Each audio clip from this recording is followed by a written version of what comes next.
La Marianne Choquante par Brahim Sassi dans Diaspora. Dans cet entretien, Angélique Leroy, alias Marianne Choquante, revient sur les inspirations qui nourrissent son art, les choix qui définissent son parcours et les projets qui continuent de guider sa quête artistique et personnelle. Une conversation authentique où s'entrelacent engagement littéraire et exploration de soi.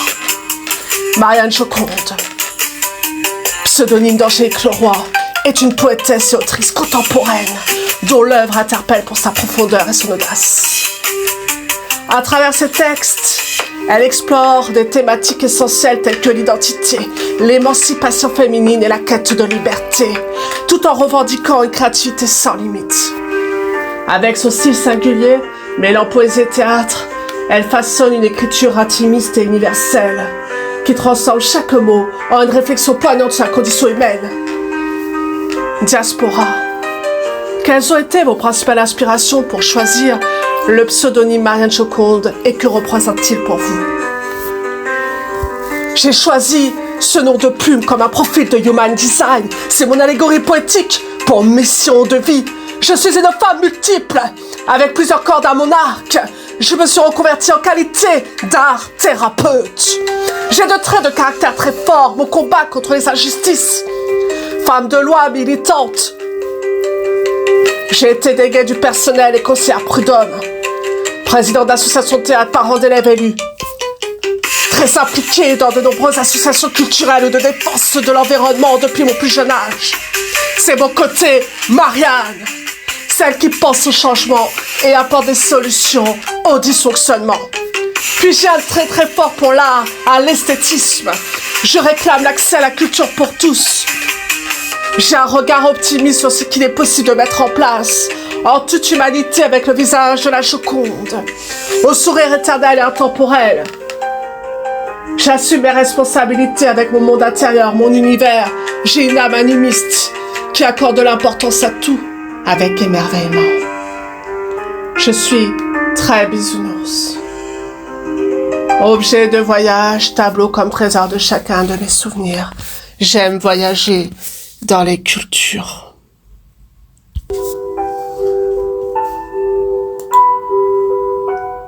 Incarner deux femmes en une, c'est une façon de me réunifier. Je puise ma force et mon énergie dans chacune d'elles. Elles m'inspirent comme je respire. Elles sont subtiles et à la fois si emblématiques. Je souhaite laisser ma trace dans ce monde. MJ, comme les initiales de Michael Jackson, c'est ma façon de lui rendre hommage. Elle représente pour moi le génie artistique et également un sujet de société sur de nombreuses discriminations. Diaspora. Comment votre parcours personnel a-t-il influencé votre écriture et les thèmes que vous explorez dans vos œuvres? J'ai eu de nombreux troubles de l'apprentissage. Dyslexie, dysphasie, dysgraphie, dysorthographie, dyscalculie, troubles, dysexécutif. J'ai été suivie par le CNPP avec une orthophoniste en primaire. J'ai eu également de nombreux problèmes de santé. Je multipliais les crises d'asthme asthmatique fort. Pourtant, mon parcours à l'école n'a pas été catastrophique. Même si j'ai eu de nombreuses humiliations par les enseignants et du harcèlement scolaire sur plusieurs aspects de ma personne, discrimination multiple. J'ai vécu à la Grande Borne à Grigny dans l'Essonne, l'un des quartiers les plus pauvres de France. Je suis née le 2 juillet 1985 à Évry-Courcouronnes. Mon enfance n'a donc pas été simple pour construire mon identité. Étant très curieuse de nature, j'étais quand même dans le carré de tête. Ça peut paraître paradoxal, mais aujourd'hui ça s'explique aussi grâce à des tests, car je suis également haut potentiel, ultra sensible, TDAH et peut-être même avec quelques traits autistiques. Ce qui m'a permis de surcompenser mes énormes difficultés de départ. Je peux remercier mes deux fils, Gabriel 16 ans et Thomas 12 ans, d'avoir été mes éclaireurs pour une meilleure connaissance de moi-même.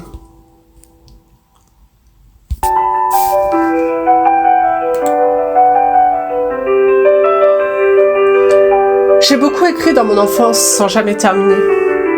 J'écrivais des journaux intimes, je faisais de nombreuses collections dans des boîtes ou des classeurs. J'adorais faire la photo. J'aurais tant de choses à vous raconter. Ce qui est sûr, c'est que j'ai toujours eu une imagination débordante. J'ai pratiqué le théâtre depuis la classe de CE1 et depuis, ça ne m'a plus quitté. Ça m'a beaucoup aidé d'une certaine façon à faire de la remédiation cognitive. Vous imaginez bien que mon métier d'art thérapeute prend tout son sens quand on est passé par tous ces obstacles. Quand on lit à voix haute, on comprend mieux. Je me suis aperçue que j'utilisais le langage des oiseaux, sans savoir que ça s'appelait ainsi. Mais en réalité, ce sont mes souvenirs d'apprentissage, syllabe par syllabe, pour apprendre à parler, à articuler. Mon style d'écriture est aidé. Mettre au jour un schéma de pensée neuroatypique complexe avec son propre langage en salle théâtre. Diaspora. Dans votre ouvrage à Marianne Joconde, vous abordez des questions liées à l'identité et à l'émancipation féminine. Pourquoi ces thèmes vous tiennent-ils particulièrement à cœur? Être une femme dans une cité, ça a été très dur. Entre les rodéos urbains, les pitbulls, les gangs de jeunes devant les halls, j'ai dû apprendre à raser les murs. Beaucoup d'insultes ont fusé sans compter les sifflements pour vous interpeller. Et si vous ne répondiez pas, c'était pire. Et les mauvaises rumeurs ont circulé facilement quand vous ne laissiez pas faire, quand vous teniez tête.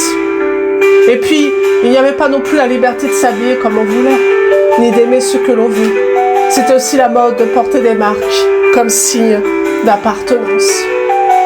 Tout était sujet à moquerie, comme une bête de foire. À la cité, j'étais laide, à la campagne, j'étais toute mignonne. Imaginez les conséquences sur l'estime de soi et la confiance en soi. J'étais grande en plus et à l'adolescence, j'étais gâtée par l'acné. Tout cela m'a servi pour construire ma résilience, pour dire que chacun a le droit au respect.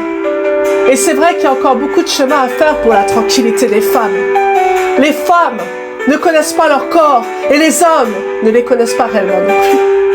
Toute une éducation là-dessus est à revoir pour éviter les dérives. Et je ne parle pas des inégalités salariales ni des disparités éducatives. Une femme au potentiel avec beaucoup d'énergie, c'est un zèbre dissimulé dans la savane.